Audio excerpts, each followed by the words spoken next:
How's it going, everybody? It's a Conceal Gamer, and in today's video we will be talking about one of the most complex features in making a build in the Division 2. Not many people talk about this part and skip it out of their build guides, but in today's video I will break it down for you so the building process becomes easier. Alright, so let's get right into it. Now, one thing I noticed people that make build videos seem to skip out on, especially with a relatively new game, is, as you can see in the top left, the armor, health, and skill power.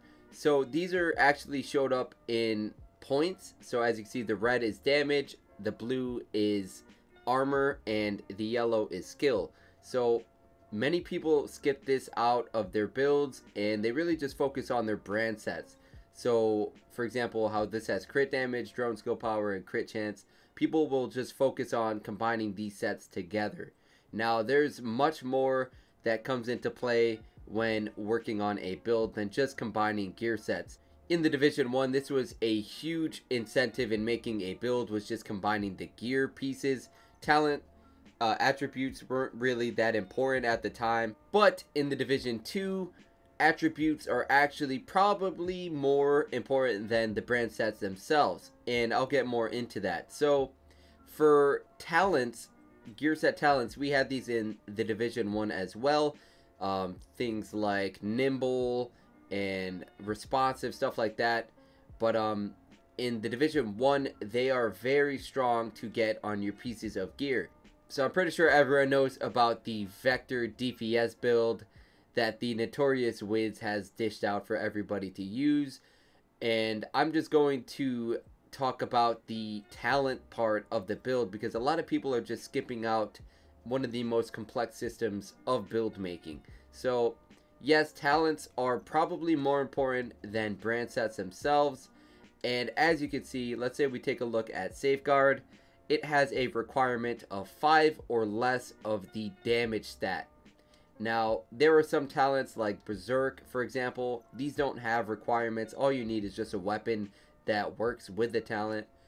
And if we take a look at Clutch, for example, you just need a weapon as well. But talents like Safeguard, you need that, and Patience, you need that armor requirement of 7 or more. So this becomes very complex when you're creating the build itself. As you can see, I have everything working together. I have Patience procced, I have Safeguard procced, and basically the end game goal is to have, if we go to our weapon selection, 60% crit chance, which is max crit chance and as high as crit damage as you can get, which is basically the goal of this build, is to hit as many crits as possible and to hit as hard as possible. So this is the overall build right here that I have in place. Now if we take a look at the mods, a lot of people skip out on the mods for some reason. I'm just going to go ahead and strip these all off to show you guys. Okay, so if we take a look at the stat board to the left, now my skill attribute is 1, my armor is 5, and my damage attribute is still 5. So mods actually contribute to that table chart. So as you can see, if you have a defensive brand set, or let's say we're using an offensive brand set like this one, they have different mod slots that you can attach. So starting off with the offensive, because I want to have Safeguard to proc, I need 5 or less. So if I were to add an offensive mod right here, boom, add it.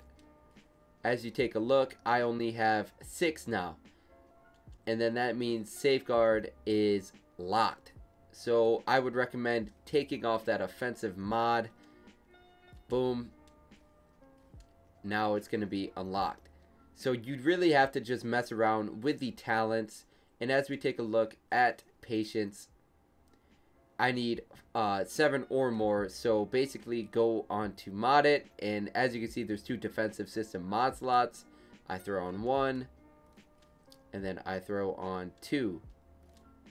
Boom, now I'm at 7. So easily I just hit that mod requirement for the talents, and that is one way to do it if you are trying to hit a build requirement for the talents themselves. So it definitely takes some messing around with to finally complete. I've noticed there aren't really many in-depth guides of that whole system of armor, health, and skill power. People just get right into the build without really explaining anything. So once you're actually in making a build, you're going to need pieces of gear. For example, this one.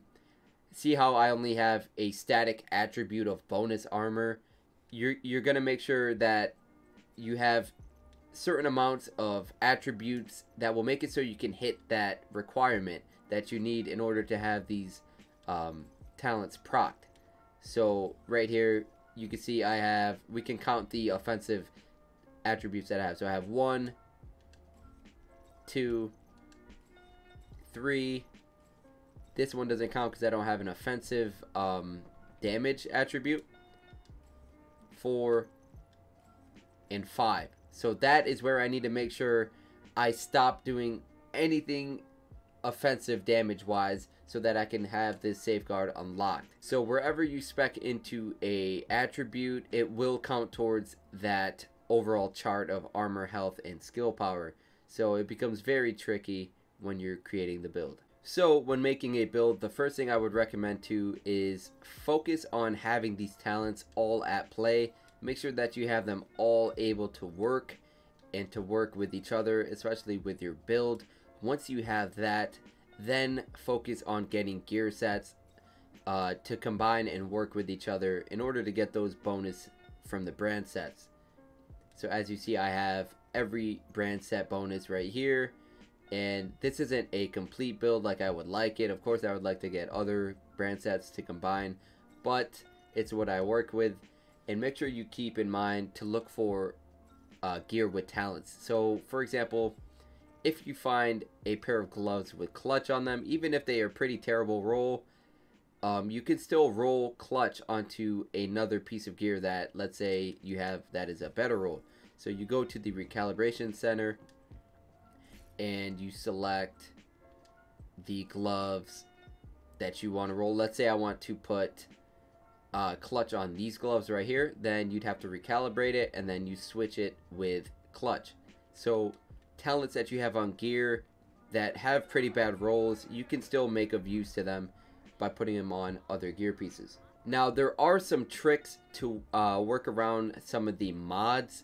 Now I did notice that when I go to the utility protocol mod slot that I can put on a offensive mod without it actually giving a point to my chart. So as we take a look, I have 5 damage, and if I put it on the offensive slot over here, let me go down to it, this one right here. So if I, oh wait, yeah, it should be this one. So if I put this one on, as you can see, it brings it up to 6, which locks the safeguard requirement. So I can take it off and go to this gear set and equip the same one. Boom. As you can see, it has 2 damage modifiers on it, which should raise my damage chart by 2 or 1, but as you can see, it still stays at 5. So that is one way you can still you know, trick the mod system. So as you can see, this defensive one has a utility system mod slot as well, and you can just throw on that same damage one as well, and it won't count towards your overall damage. So in summary, I would tell all of you guys to really just focus on your talents on the gear itself instead of the gear brand, because those come first when making the build. They are very important in the Division 2, unlike they were in the Division 1. So definitely take priority in making sure you have these talents. And once you finally get all of them to work, then you can start focusing on combining gear brands together to get those extra bonuses. And then you can shape up the build the way you want it, with either adding extra damage attributes or just putting extra armor or skill power. Now this just doesn't work only with this build, you can do it with many other builds, but this is probably the meta build right now. But this was the easiest build to explain how the armor, health, and skill power attributes all work together when creating a build. And also I would recommend to keep as many of these mods as possible, even if they stack up. Try to sort them out and make sure you have the best ones as possible. Purples are still really good, and they can sometimes be better than high ends, so make sure you keep them and keep them in order because you may need them in a future build. So that pretty much sums up the video. Hopefully you guys learned something new from watching this video. If you guys did and enjoyed the video, make sure to hit that like button and subscribe to the channel if you are new. And comment down below any questions you may have about this build process, and I will try my best to answer them. Thanks for watching.